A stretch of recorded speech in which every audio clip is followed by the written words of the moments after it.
Bonjour, bienvenue sur cet épisode de Nos 2 centimes. Ça fait très longtemps qu'on n'a pas sorti d'épisode puisque les derniers épisodes c'était pendant la série sur la sexualité en juillet.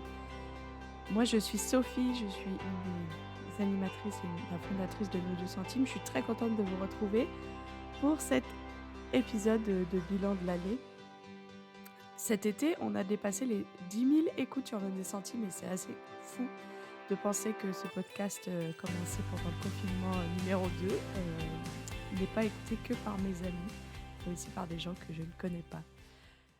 J'ai eu plusieurs fois l'occasion d'entendre des gens dans la rue ou dans des rencontres chrétiennes me demander si c'était moi, Sophie de Nos 2 centimes, et j'ai trouvé ça absolument hilarant.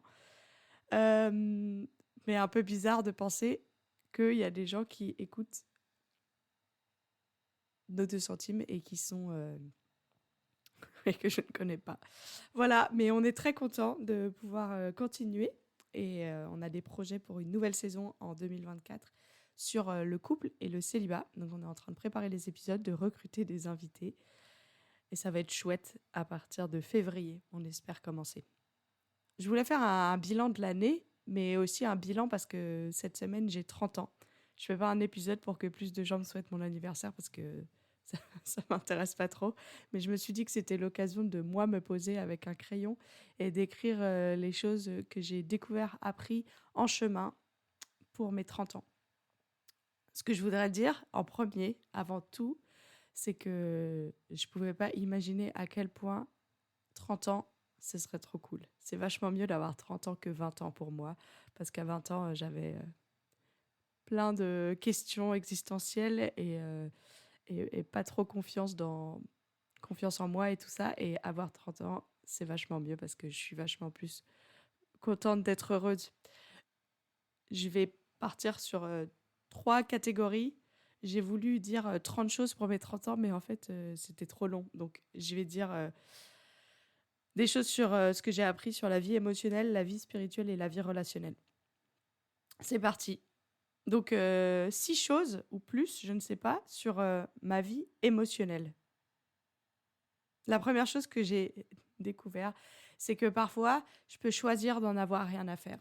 Et sur des choses où je commence à spiraler dans ma tête, il y a eu une fois, je spiralais et je pensais à une situation et j'arrivais pas à trouver comment résoudre cette situation. Et j'ai eu cette pensée très forte, et si tu choisissais d'en avoir rien à faire? Et, euh, et je crois le sain détachement qu'on peut avoir quand on a des situations qui nous prennent la tête, ça peut faire du bien de juste dire bon bah je peux rien faire dessus et c'est pas mon problème, et de se rappeler à chaque fois qu'on essaye d'y penser, si je choisissais d'en avoir rien à faire, qu'est-ce que ça changerait? L'autre chose, c'est parce que j'ai 30 ans et je suis vraiment trop contente de ma vie, et il n'y a aucun moment dans ma vingtaine où je pouvais imaginer qu'avoir 30 ans en étant célibataire, ce serait quelque chose où je me sentirais bien. En réalité, je crois que j'ai jamais été aussi bien avec ma vie, avec mon célibat, que la semaine de mes 30 ans. Et du coup, ce que j'aimerais dire, c'est que, en fait, mes mains, elles sont bien plus remplies que ce que je pouvais imaginer. Parce que, je sais pas, j'avais l'impression que le célibat, c'était avoir des mains vides, et le mariage, c'était avoir des mains remplies. Et en fait, je me rends compte ces derniers temps que c'est juste que nos mains, elles sont toujours remplies, mais pas des mêmes choses. Et j'ai vraiment découvert que je pouvais regarder tout ce que j'avais dans le célibat et dans ma vie aujourd'hui, que si j'étais mariée, ben, je pourrais pas avoir. Il y a plein de choses que je vis dans mon célibat que je pourrais pas vivre dans le mariage. Les conversations et les repas qui durent super longtemps avec mes parents, la disponibilité pour voir mes copines et ma famille quand je veux, ma capacité à faire des projets pour moi-même et pour les gens dans ma vie sans avoir besoin de consulter une autre personne. Tout ça, c'est des choses que je sais que si je me marie un jour ou si je vis l'aventure du couple, je pourrais plus vivre de la même manière. Et il y aura des choses que je pourrais vivre qui seront super, que je peux pas vivre en tant que célibataire. Mais en tant que célibataire, mes mains, elles sont déjà remplies. Et de belles choses que Dieu me donne. Et, et c'est super de m'en rendre compte et de pouvoir le vivre. Une autre chose que j'ai apprise sur ma vie émotionnelle ou que j'essaye de vivre, c'est pas très facile, c'est que je peux aussi choisir d'être gentille avec moi-même. Parce que j'essaye d'être gentille et bienveillante avec les autres quand ils me racontent leurs incapacités, leurs blocages, leurs peurs ou juste leurs péchés qu'ils n'arrivent pas à déminer dans leur vie. J'arrive à avoir de la bienveillance et de la gentillesse, mais pas de la pitié, mais vraiment d'avoir de l'empathie en fait. Mais souvent pour moi-même, je suis vachement moins gentille avec moi-même. Et ça aussi, c'est quelque chose que j'ai envie de continuer à pratiquer, d'apprendre à être gentille avec moi-même, à avoir de la compassion, à avoir de l'empathie, de la bienveillance. Parce que en fait, la vie, c'est quand même pas facile et des fois, il y a des choses qu'on aimerait pouvoir faire, des conversations qu'on aimerait pouvoir avoir, ouais, des rêves qu'on voudrait appliquer et on n'y arrive pas parce qu'on n'en est pas là aujourd'hui. Je peux aussi choisir d'être gentille avec moi-même. C'est une vérité que j'ai envie d'appliquer dans ma vie de plus en plus. Comme j'essaye d'être gentille avec les autres, j'ai envie d'être gentille avec moi-même pour montrer l'exemple aussi. Une autre chose qui était comme un peu une révélation, moi j'ai beaucoup d'émotions dans mon dedans et c'était important pour moi de réaliser que mes émotions, elles vont venir et elles vont repartir comme les vagues sur la plage, que je peux rien faire pour les empêcher de venir. Les vagues, on met des digues, mais des fois les vagues, ça déborde les digues. Et on peut rien faire pour les empêcher de venir et on peut pas les retenir non plus. Donc on peut pas retenir la joie, on peut pas retenir la tristesse et on peut pas empêcher la tristesse et la colère de venir. On sait qu'elles vont venir et on sait qu'elles vont repartir. Il y a certaines émotions qui restent un peu plus longtemps que d'autres, mais ça m'a beaucoup libérée de savoir que tout vient et tout part. Et, et les implications pratiques de ça, c'est que quand je me sens pas bien avec ma vie, quand il y a une situation qui me rend triste, eh ben, je sais que ça va se terminer. Et je sais qu'il y aura d'autres émotions qui vont venir plus tard. Et donc c'est assez rassurant finalement de savoir que même s'il y a des tristesses qui durent pour la vie, quand on a perdu un proche, quand voilà, il y a eu des choses qui ont été difficiles dans des relations ou des abus qu'on a vécus, il y a des tristesses qu'on porte pour longtemps, mais la tristesse qu'on peut porter n'a pas tout le temps la même force et n'a pas tout le temps la même existence. Il y a des moments où on sent plus la tristesse que d'autres et c'est ok. Et c'est pas parce qu'on sent pas la tristesse que c'était pas triste. Ou c'est pas parce qu'on sent plus fort la tristesse que d'autres qu'on a plus raison que d'autres. On est tous différents avec nos émotions et c'est chouette de savoir ça.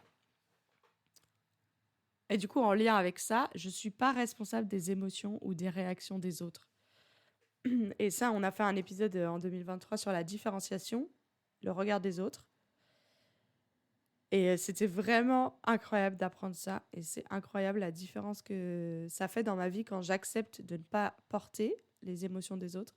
Si les autres sont mal à l'aise, bah, ils sont mal à l'aise. Et je peux peut-être adresser le fait qu'ils peut-être ils sont mal à l'aise, mais je n'ai pas besoin de vouloir leur enlever le malaise. Si les autres sont tristes, je n'ai pas besoin de leur enlever leur tristesse. Et ça, c'est ouf de réaliser ça et très libérateur pour la vie. Sur la vie émotionnelle, la dernière chose, je crois, que j'ai envie de partager en tout cas, ou qui m'est venue, c'est une citation d'Anna Gavalda dans ce livre incroyable Ensemble c'est tout. Si vous cherchez un roman à lire sur la vraie vie et sur la beauté aussi de l'amitié et de prendre soin les uns des autres, je vous encourage à aller lire Ensemble c'est tout. À un moment, Anna Gavalda dit par la bouche d'un de ses personnages, la vie, c'est un drôle de nuancier quand même. Et ça m'a beaucoup parlé parce que c'est vrai que c'est un petit peu le cri que j'ai envie de dire à la fin de ma vingtaine, de réaliser que j'ai découvert que quand j'avais 20 ans, je voulais que des choses soient... Je voulais trouver la procédure pour tout dans la vie. Je voulais avoir une procédure pour absolument toutes les situations, pour pouvoir être parfaite, agir exactement, agir exactement de la bonne manière afin d'avoir les résultats espérés, que mes conflits soient résolus ou que même je puisse faire en sorte d'avoir des relations tellement carrées qu'il n'y ait jamais de conflit, qu'il n'y ait jamais d'inconfort intérieur, tout ça, que tout soit dans les bonnes boîtes. Et en fait, plus je grandis, plus je me rends compte que la vie, c'est complexe. J'ai hâte de faire le bilan des 40 ans pour voir à quel point c'est plus complexe que ce que je pensais aujourd'hui. Mais la vie, c'est un drôle de nuancier. Et souvent, c'est peut-être la tentation de vouloir avoir tout en noir et blanc, le bien, le mal, les gens sont gentils, sont pas gentils, les gens sont éclatés ou ils sont pas éclatés. On peut leur faire confiance ou on peut pas leur faire confiance. Je suis bien, je suis pas bien, tout ça. En fait, c'est beaucoup plus compliqué que ça. On a tous des problèmes, on a tous des gens qui ont, voilà, on est tous en galère, on est tous en chemin, et donc c'est important d'accueillir la complexité de la relation, la complexité de la vie, et qu'est-ce que c'est difficile. Et moi-même, plus je regarde lucidement qui je suis, plus je vois que tout est mélangé.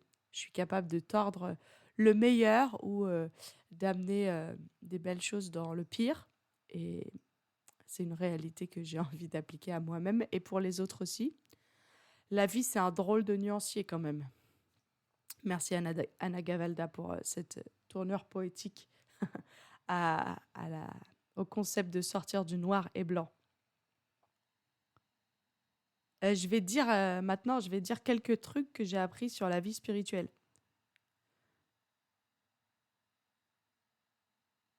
Je pense que le travail de ma vingtaine, ça a été de me libérer de la honte, beaucoup. Je pense que c'est le travail de toute la vie, mais je pense que il y a beaucoup de la honte que j'ai réussi à éliminer dans ma vie grâce à Dieu, grâce à mes amitiés. Et donc, ce que j'ai envie de dire sur la honte, c'est que la honte, elle part progressivement quand on met les choses en lumière. Et donc, moi, j'ai travaillé à dire ce dont j'avais honte à mes amis proches, à Jésus. Et petit à petit, alors que je mettais en lumière, Jésus a enlevé ma honte. Et qu'est-ce que ça fait du bien quand on dit à quelqu'un quelque chose qu'on n'a jamais dit à personne, dont on a honte, et que la personne nous regarde avec amour et accueille. Et on se demande pourquoi est-ce qu'on l'avait jamais dit avant. Donc la honte part progressivement quand on met les choses à la lumière. Et ça, c'est ouf. J'ai envie de nous encourager tous à dire les choses à quelqu'un de confiance et à voir qu'est-ce que ça fait dans le temps. Je crois pas que des fois c'est absolument immédiat et des fois c'est sur plusieurs semaines ou plusieurs mois qu'on voit les effets d'avoir dit ce dont nous avions honte. Une chose qu'une de mes amies a entendue de sa pasteur récemment, c'est que donc je sais pas s'il y a un crédit, j'espère pas, mais Dieu se venge par la guérison. Et je trouve ça hyper beau quand on parle en ce moment beaucoup des victimes de violences sexuelles, de maltraitance dans l'enfance, de traumas divers et variés. Et, euh, et en tant que chrétien, ça interroge vraiment qu'est-ce que fait Dieu et la souffrance et tout ça. C'est des questions, on n'a pas forcément de réponse et on n'en aura pas forcément des réponses satisfaisantes sur Terre. Mais cette idée que Dieu se venge par la guérison, moi, ça m'a vraiment parlé que au trauma, aux violences et à la violence du monde, Dieu, il se venge pas par de la violence, mais il se venge par la guérison. Il nous guérit. Et c'est sa manière de dire, bah, c'est moi qui suis le plus fort. Et voilà. Et ça me fait du bien, moi, de me rappeler de ça. Peut-être ça peut vous faire du bien aussi. Peut-être que c'est un sujet de prière à demander à Dieu de vous montrer que c'est le Dieu qui guérit, avec toute la complexité que ça veut dire, qu'il guérit souvent, pas de manière instantanée. Souvent, il y a plusieurs couches de guérison à apporter. Et, mais il guérit vraiment. Il nous guérit dans nos blessures physiques et nos blessures psychologiques. Où, quand notre âme est meurtrie, c'est le Dieu qui nous guérit. J'espère que c'est pas trop désagréable d'écouter ma voix cassée. Mais enfin, je continue. La troisième chose que je voudrais dire de ce que j'ai appris sur la vie spirituelle, et c'est un peu en lien avec cette idée de la guérison, mais c'est que Dieu n'est pas dans la même temporalité que moi. Et c'est un appel à la confiance en Dieu. Je crois que Dieu est capable de dénouer des situations et que c'est pas parce qu'il l'a pas fait jusqu'à présent qu'il le fera pas à l'avenir. Et qu'il est hors de mon temps là, des années qui passent, des 30 ans et tout ça. Ça me donne beaucoup d'espérance et ça me donne du courage de persévérer dans les relations qui sont bloquée dans les choses en moi que j'aimerais voir Dieu changer, dans les libertés que je n'ai pas, dans les situations compliquées dans ma vie, pas juste dans la mienne, mais dans les gens autour de moi. Comment avoir la persévérance d'accompagner, d'encourager, de réconforter les gens si j'ai envie que ça se passe maintenant, sinon ça veut dire que ça se passera jamais. Et c'est un peu l'idée que Dieu n'est pas dans ma temporalité, il est hors du temps et donc il est capable d'intervenir à tout moment. Et c'est avec ça que je peux persévérer. Quatrièmement, la vie, c'est un escalier pensé par numéro bis. Quand j'avais 20 ans, je pense que j'imaginais que la vie, c'était une courbe toujours grandissante en mathématiques. Pas exponentielle forcément, mais un truc quand même qui augmentait, qui allait de mieux en mieux. J'allais être de mieux en mieux et me sentir de mieux en mieux dans tout. Ça allait être de plus en plus facile. Et donc, comme je le disais précédemment, et comme vous devez expérimenter ça aussi dans votre vie, c'est vachement plus complexe. Et en fait, c'est plutôt un escalier.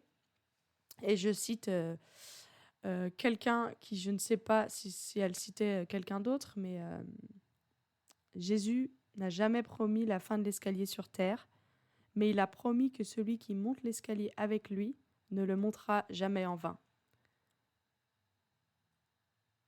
Je pense que cette réalité qu'en fait la vie c'est comme un escalier et c'est un escalier inégal avec certaines marches qui sont toutes petites, d'autres qu'il faut monter avec monter en faisant de l'escalade, d'autres où il y a des marches qui sont plates pendant très longtemps et on a l'impression qu'il n'y a pas de changement, que c'est pas forcément, c'est un peu monotone ou peut-être c'est facile et on en profite. Il y a d'autres marches où on reste coincé en bas de la marche suivante pendant très longtemps parce qu'on n'arrive pas à la monter. Et souvent, ça me fait du bien de me rappeler de ça, que c'est pas linéaire, c'est un escalier un peu éclaté, qu'on découvre au fur et à mesure, mais avec Jésus, on ne montera pas cet escalier en vain. Pour ce cinquième point, j'emprunte une phrase d'une des invitées sur l'épisode Le mariage et le contentement. Marine disait « Le contentement, c'est se savoir déjà béni. » Et cette réalité que je suis déjà bénie, c'est quelque chose que j'ai dû découvrir et c'est notamment lié au célibat, mais à d'autres aspects de ma vie aussi. J'ai les mains remplies, j'ai déjà les mains remplies, j'ai déjà des bénédictions. Et je pense que j'ai commencé ma vie avec Jésus en cherchant des signes de son amour, en cherchant à valider qu'il m'aimait par les circonstances de ma vie, par mes émotions, par mes réalités intérieures. Et aujourd'hui, je regarde mes circonstances en sachant que je suis déjà aimée, en sachant que je suis déjà bénie et que je suis prise soin d'eux, qu'on prend soin de moi. Et du coup, je vois les signes de son amour, de ses bénédictions, du fait qu'il prend soin de moi, alors qu'avant, je ne pouvais pas les voir parce que je les cherchais dans des circonstances très spécifiques. Je pensais que je n'étais pas aimée parce que je n'étais pas mariée. Et aujourd'hui, je sais que je suis aimée, donc je peux voir dans mon célibat que je suis aimée. J'ai envie de dire, c'est pas la méthode Coué où on se convainc d'être aimé, mais c'est que, voilà, je suis aimée, donc je regarde dans ma vie comment je suis aimée. Et pour terminer sur la vie spirituelle, Jésus, c'est vraiment le meilleur gars sûr pour toujours. Il n'y a aucun endroit plus sûr pour mes doutes, mes questions, mes déceptions, mes tristesses, mes joies aussi, mes interrogations en cheminement, mes réflexions, que dans la présence de Jésus. Et tous mes besoins sont comblés par lui, ou tous mes besoins tournent autour de lui. Et j'ai besoin de me rappeler de ça. Je pense que je l'ai compris petit à petit, et j'ai toute la vie pour le comprendre de plus en plus, qu'il n'y a rien d'autre, il n'y a personne d'autre d'aussi proche, d'aussi compatissant que Jésus. Et c'est stylé. Enfin, la dernière chose, je voudrais parler de la vie relationnelle, parce que le podcast Nos 2 centimes, on parle de vie affective, relationnelle. émotionnelle et spirituelle, mais je voudrais terminer par la vie relationnelle.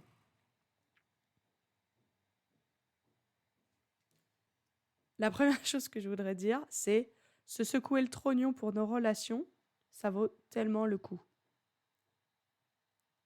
Dans nos relations amicales, amoureuses, sentimentales, familiales, c'est jamais très lisse. Je pense que, comme je le disais précédemment, à 20 ans, je voulais trouver des procédures pour que toutes mes relations soient lisses. Et à 30 ans, en fait, je me rends compte euh, que ce soit lisse, ça veut dire... pour être bien dans les relations, en fait, il faut avoir des conversations, il faut gérer nos émotions et être honnête et réfléchir avec soi-même à nos attentes et avoir des attentes justes et tout ça.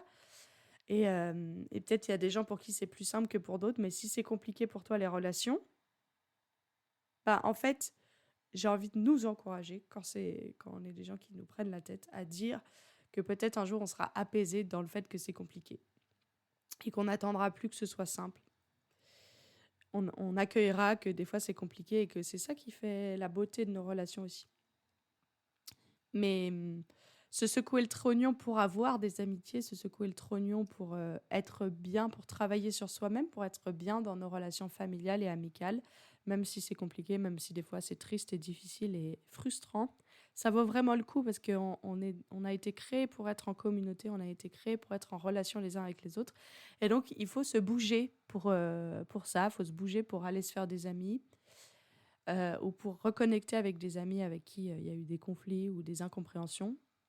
Et ça vaut tellement, tellement le coup parce que les amitiés, quand on a eu des conversations pour mieux se comprendre, se dire nos incompréhensions, nos frustrations, ça fait des belles amitiés où on se connaît, on connaît l'autre et on peut s'aimer mieux. Donc, se bouger le trognon pour nos relations, c'est bien. Et des fois, on n'est pas capable de le faire et c'est OK aussi. Mais sur l'échelle de notre vie, il y a des moments où il faut se bouger et c'est beau.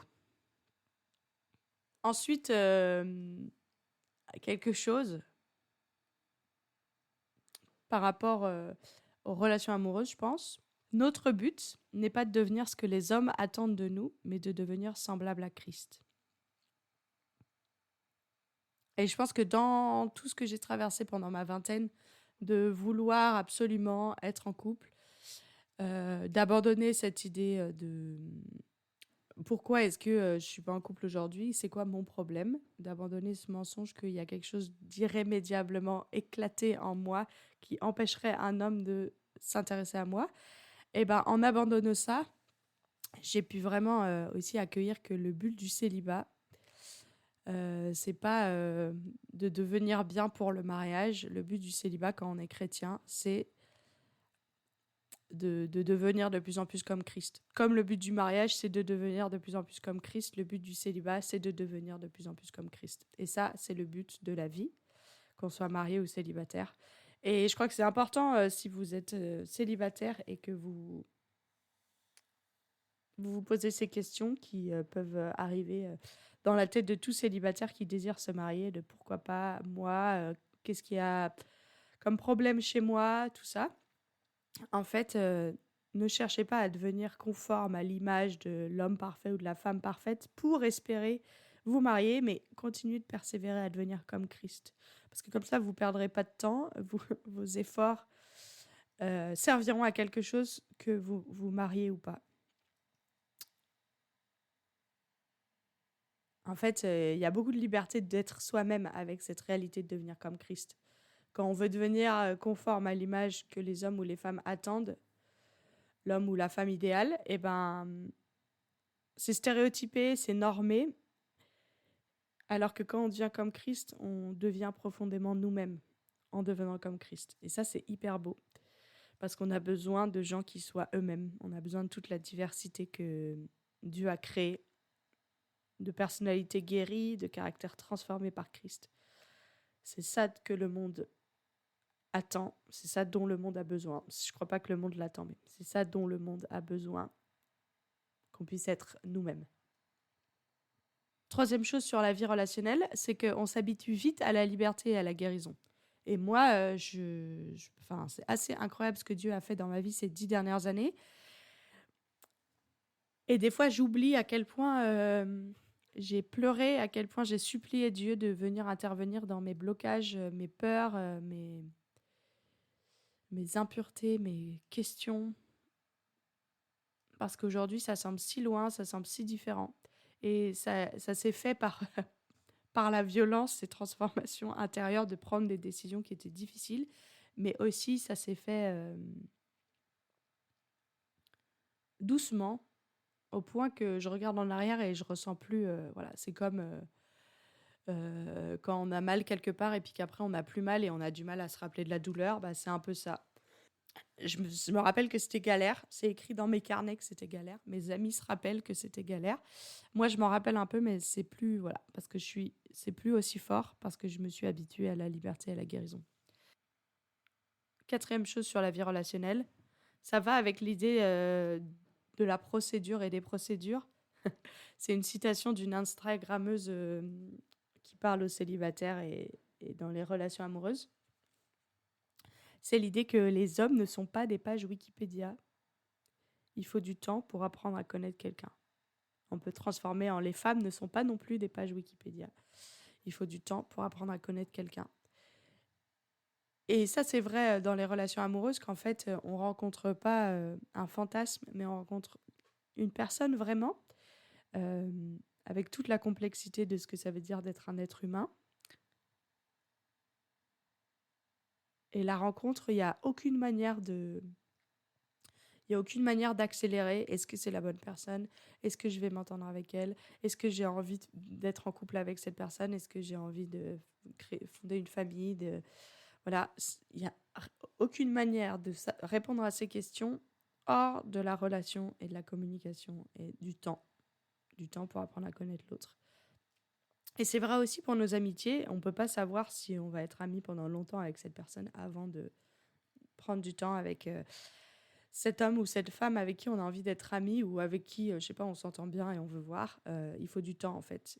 On ne peut pas se raconter rapidement. Et voilà, il faut du temps. Et c'est chouette d'apprendre à connaître quelqu'un avec le temps. Cinquième point, et ça j'ai changé d'avis plusieurs fois, ou en tout cas j'ai changé de pratique plusieurs fois sur cette réalité, mais au début de ma vingtaine, j'avais cette règle très stricte de pas de SMS après 22 heures, particulièrement à des hommes, mais après je l'ai élargi à tout le monde parce que je disais, le courage qu'on a à 22 heures ne doit pas... Et un peu, on a plus de courage et beaucoup moins de sagesse après 22 heures. Donc ma règle, c'est il ne se passe rien de spécial après 22 heures qui ne puisse se produire à la lumière du jour. Donc si tu as une idée après, je le crois vraiment pour ma propre vie, même si des fois j'ai envoyé des SMS après 22 heures et j'ai eu des conversations après 22 heures. Euh, la lumière du jour, c'est bien aussi pour avoir des conversations. Particulièrement si on a envie de faire des trucs courageux après 22 heures, j'ai envie de nous interroger. Est-ce que à la lumière du jour, ce serait pas mieux finalement? Et pour terminer, la dernière chose sur ma vie relationnelle, c'est que Dieu est capable de tellement plus que ce que l'on imagine. Et ça, c'est vrai dans les mariages qui sont compliqués, dans les périodes du mariage qui sont compliquées, dans le célibat. J'ai tellement prié pour que le célibat, ce soit facile pour moi. Et d'avoir 30 ans et de ne pas pleurer. Je sais que je ne vais pas pleurer le soir de mes 30 ans comme j'ai pleuré le soir de mes 20 ans parce que je suis célibataire. Je sais que je ne vais pas pleurer pour ça parce que en ce moment, Dieu me donne une joie particulière d'être célibataire. Et ça, c'est... J'ai rien fait de spécial parce que j'ai rien fait de spécial ces derniers mois pour en arriver là, puisque ça fait depuis que j'ai 20 ans que je prie que Dieu m'enlève le désir du mariage ou me facilite mon célibat ou me donne le mariage comme cadeau. Et en fait, là, en ce moment, Dieu me donne la facilité du célibat. Et donc, c'est fascinant de savoir que Dieu décide et est capable de absolument intervenir dans toutes nos affaires, toutes nos relations, nos familles qui sont compliquées. Dieu est capable de nous donner une paix quand on rentre dans nos familles pour Noël.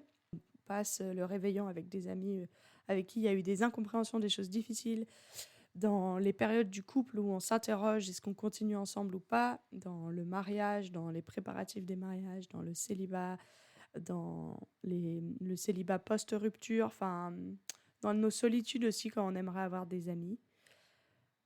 Dieu est capable de tellement plus que ce qu'on imagine. Et c'est ça notre espérance.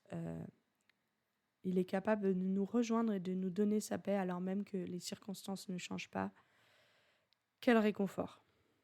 C'est vraiment un gars sûr pour toujours, Jésus. Et voilà, alors que je fais le bilan de mes 30 ans de vie sur Terre, je suis assez émerveillée de ce que Dieu peut faire. En même temps, beaucoup plus consciente d'à quel point la vie est brutale et la vie peut nous passer au rouleau compresseur. À quel point il y a des moments dans la vie où c'est extrêmement violent et on a l'impression de ne pas y arriver et on vit minute par minute. Dieu est capable dans ces moments-là de nous rejoindre et la vie c'est des saisons, donc c'est aussi réconfortant de savoir que les hivers, les tempêtes ont une fin et le printemps arrive, l'été arrive, l'automne arrive, et l'hiver arrive aussi, mais c'est réconfortant de savoir que tout prend fin à un moment.